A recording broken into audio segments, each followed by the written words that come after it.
যে তারা এই প্রতারককে দেশ ছেড়ে পালিয়ে যেতে সহযোগিতা করছে কিনা। পুলিশ করলো কি আবার?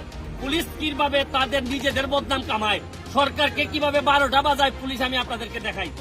কোঠা আন্দোলন নিয়ে মেগাস্টার শাকিব খান ছাত্রদের পক্ষ নিয়ে একটি পোস্ট করেছিলেন, কিন্তু বর্তমানে শাকিব খান ছাত্রদের পাশে দাঁড়িয়েছেন। কিন্তু এত কিছুর পরেও যেহেতু ছাত্রছাত্রীদেরকে মেরে ফেলা হচ্ছে, এ নিয়ে আর চুপ থাকতে পারলেন না মেগাস্টার শাকিব খান।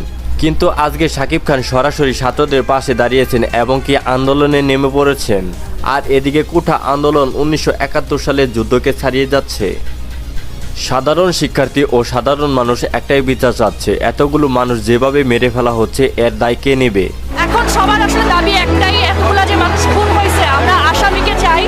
আসামি যদি তার শাসনকালে থাকে তাকে সেখান থেকে সরে যেতে হবে। বিকজ আমরা সবাই আসামির ফাঁসি চাই এবং আসামিকে যথেষ্ট সাজা চাই। যদি না হয় তাহলে এই সরকারেরও থাকার কোনো প্রয়োজন নাই। বিকজ আমার কাছে মনে হয় সরকার কেন গঠন করে? সরকার গঠন হয় দেশকে এগিয়ে নিয়ে যাওয়ার জন্য।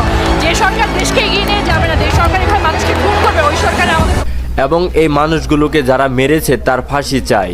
আর এইদিকে একটি সূত্রে জানা যায় শাকিব খান এতদিন বাংলাদেশে ছিল না, তিনি ছিলেন দুবাই। এবং শাকিব খানে বাংলাদেশে ফিরে সরাসরি এই আন্দোলনে যোগ দিয়েছেন ছাত্রদের পাশে। শাকিব খান বলে এই সরকার সাধারণ মানুষদেরকে অন্যায়ভাবে হত্যা করছে। শাকিব খান আরো বলে, আমি খুবই লজ্জিত কারণ আমি এই দেশে জন্ম নিয়েছি। শাকিব খান তখন বলে, আমি দুবাই থেকে দেখেছি কি অন্যায়ভাবে হত্যা করা হয়েছে ছাত্রছাত্রীদের। আমি এই সরকারের পদত্যাগ চাই।